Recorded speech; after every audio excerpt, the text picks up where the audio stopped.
Hey guys, welcome back to the channel. If you like the content, hit the subscribe button, leave a like down below. With that out of the way, we have the Metacritic score for Metroid Prime 4 on the Switch 2. For this video, we're just going to focus on the Switch 2 version. It doesn't look like there's a lot for the Switch 1 version, and because the Switch 2 version is the new shiny thing, it has all the new play modes, it has higher frame rates and all this stuff, I feel like most reviewers are going to focus on that, so I apologize. Anyway. So this is based off of 64 critic reviews, 67, as I was editing the video, more reviews have showed up. So based off 67 critic reviews as of the making of this video, the game has an overall 81 on Metacritic. Let's go down here. We'll look at some of the high ones. We'll look at some of the websites that I personally follow, like Nintendo Life. And then we'll look at the mid-range, and then we'll end the video by looking at the low reviews and why people hated it so much, because there's a lot of mixed reviews on this. All right. Number one, well, the first one is Nintendoros. Never heard of them. Gave it 100. It says Metroid Prime 4 Beyond is without a doubt the return that fans of the saga have been waiting for almost a decade. Retro Studios have perfectly balanced the classic essence of Metroid Prime with innovations that revitalize the experience, delivering an adventure that, while accessible to new players, maintains the challenge and depth that defines the franchise. The game's unique atmosphere, the richness of its world, and its gameplay deeply integrated with exploration and combat mechanics make this installment something truly special. PC Mag gave it 100. I don't know why a PC magazine would review a Switch game. Giant Bomb gave it 100. Sector.sk gave it a 95. We're getting a little lower here. Level Up gave it a 95. Nintendo gave it a 92. Here we go. Nintendo Life. I follow them quite a bit. They're some of the great, well, I would say probably one of the best teams that actually cover Nintendo stuff. Anyway, they gave it a 90, and it says, after 18 years of waiting, Metroid Prime 4 Beyond manages to replicate that magical sense of discovery from the GameCube original while pushing the series in some incredible new directions. Separating the main biomes with a vast open world sounds ridiculous on paper, but the slick traversal provided by Viola makes exploration more satisfying than ever. Combine this with the stunning art direction, ferocious new boss characters, and surprisingly endearing squad of Federation troopers, and Beyond is quite possibly the boldest, most well-realized Metroid game to date. Make no mistake, the long wait has been more than worth it. Welcome back, Samus. Nice. So that gets me excited because I kind of trust their reviews. In my experience, as long as I've been following them, they don't really they're not afraid to say a Nintendo game is not that great. You know what I mean? They don't sugarcoat it. They're actually pretty honest. So if you want to follow the company that pretty much covers Nintendo exclusively, they're probably one of the best ones to follow, in my opinion. Shack News gave it a 90. Forbes gave it a 90. IGN Spain.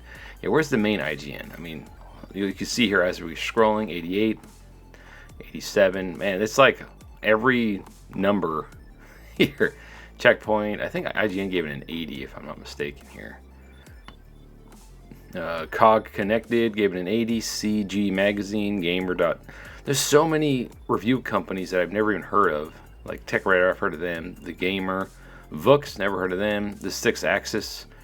Maris Station. GameSpot gave it an 80. GameSpot's been around for a long time, so let's see what they had to say. Metroid Prime 4 Beyond sometimes feels like a product of its notoriously long and troubled development. At moments it serves as a time capsule for gaming trends that have come and gone over the last decade, like a sparse open world and a squad shooter with AI teammates. Those elements are decently made, but not as expertly crafted as the more traditional Metroid Prime exploration and storytelling. Metroid Prime 4 Beyond is uneven and messy in some respects, but at its best, it meets or exceeds the best moments the series has to offer. So that's pretty good. So it feels like if you love the Metroid Prime games, the originals, and how they are and how they play and the functionality of them, then you're going to probably love this one. So it sounds like they stayed true to the original games, but also try to innovate a little bit with the open exploration, which I don't want to say the Breath of the Wild moment, because it's probably not going to be that epic, but they're working on it. It makes me excited seeing that. All right, so let's go down to some of the mid-range here. Ooh, 60s. Eurogamer, that's a big one. Metroid Prime 4 Beyond is enjoyable enough and has glimpses of vintage Metroid shining through, but this game could and should have been so much more. So you can't please everybody. And then Gaming Bible gave it a 60. Here's probably the lowest score that's on here. Here's the 3 lowest scores that have been recorded as of the making of this video is Eurogamer, Inverse, and Gaming Bible.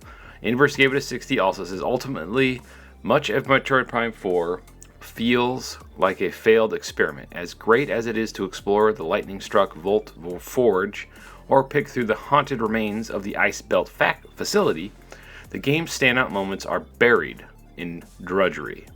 The Gaming Bible says, as the biggest Metroid Prime game to date, yet it's fallen into a trap that many open-world games succumb to, an overwhelmingly feeling of emptiness.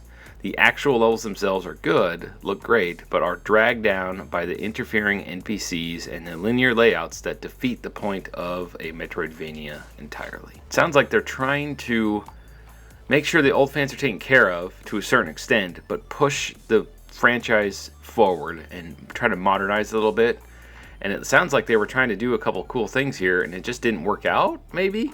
I guess I won't know until I play it myself, but the little bit I played at the kiosks they had over at Walmart, it was freaking awesome. The gameplay felt perfect. The world felt massive. It felt like, unlike other Metroid games where it kind of feels like isolated because you're on one planet and you're in that one little area, but this makes the world of Metroid and Samus's universe just feel massive. It really does. Just from the 20-30 minutes I had with that demos, it's really cool, and it makes me want to like play it right now, but I have to wait to buy it because I'm not big enough of a channel to get a review code. Anyway, so we're gonna refresh it one more time before we end the video here. Refresh. 67 critic reviews. It has an 81 as of December 2nd. Thank you for watching. Sound in the comments below. Has this swayed you one way or the other to get the game? I'm still buying it day one, so keep an eye on the channel. We'll make some videos on it when it comes out. And as always, stay frosty.